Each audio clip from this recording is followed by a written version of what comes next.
Green Party wins UK by-election in blow to Labour, PM Starmer. Progressive Greens win closely watched election in one-time Labour stronghold, while right-wing reform comes second.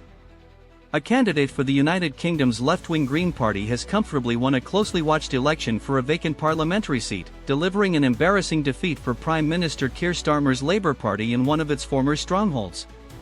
Results announced Friday showed the Greens' Hannah Spencer, a 34-year-old councillor and plumber, had won 40.7% of the vote in the by-election in Gorton and Denton, a constituency in Greater Manchester that has been considered a secure Labour seat for almost a century. In an outcome that analysts said pointed to the fracturing of the UK's traditional two-party politics, the hard-right candidate for the populist, anti-immigration reform finished in second place. Labour, which had won more than half the vote in Gorton and Denton at the last general election in 2024, finished a bruising third. The Green Party has positioned itself as an alternative to Labour, arguing that the governing party has moved away from some of the values it once championed. The Greens, and their party leader Zack Polanski, have been vocal in their condemnation of Israel's genocidal war on Gaza and their support for Palestinians. Many Labour voters have been infuriated by the government's ongoing diplomatic support for Israel through the carnage it has wrought in Gaza and the occupied West Bank. Political scientist John Curtice called the result a seismic moment that signaled that the future of British politics looks more uncertain than at any stage since the end of World War II, the Reuters news agency reported. The result was clearly disappointing, said Labour Party chair Anna Turley. In her victory speech, Spencer said she felt compelled to call out politicians and divisive figures who constantly scapegoat and blame our communities for all the problems in society. The loss of what had been considered a safe seat, in the country's biggest electoral test in nearly a year, adds to the mounting pressure on the embattled Starmer.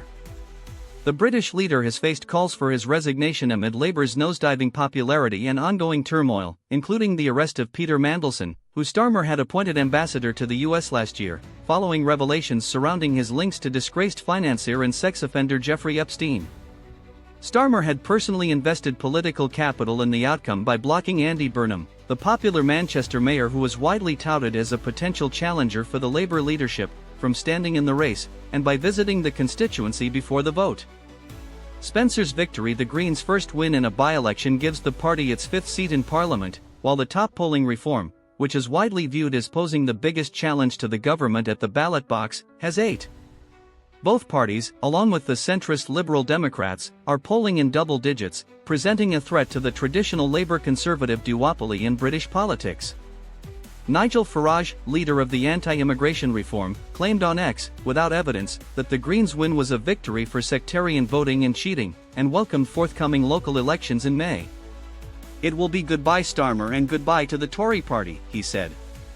A Greens spokesperson dismissed Farage's comments as an attempt to undermine the Democratic result that was straight out of the Trump playbook.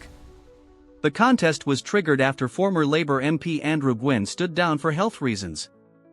You have reached the end of our in-depth report. For more deep dives, please subscribe to Neuron News Global. Stay informed, stay ahead.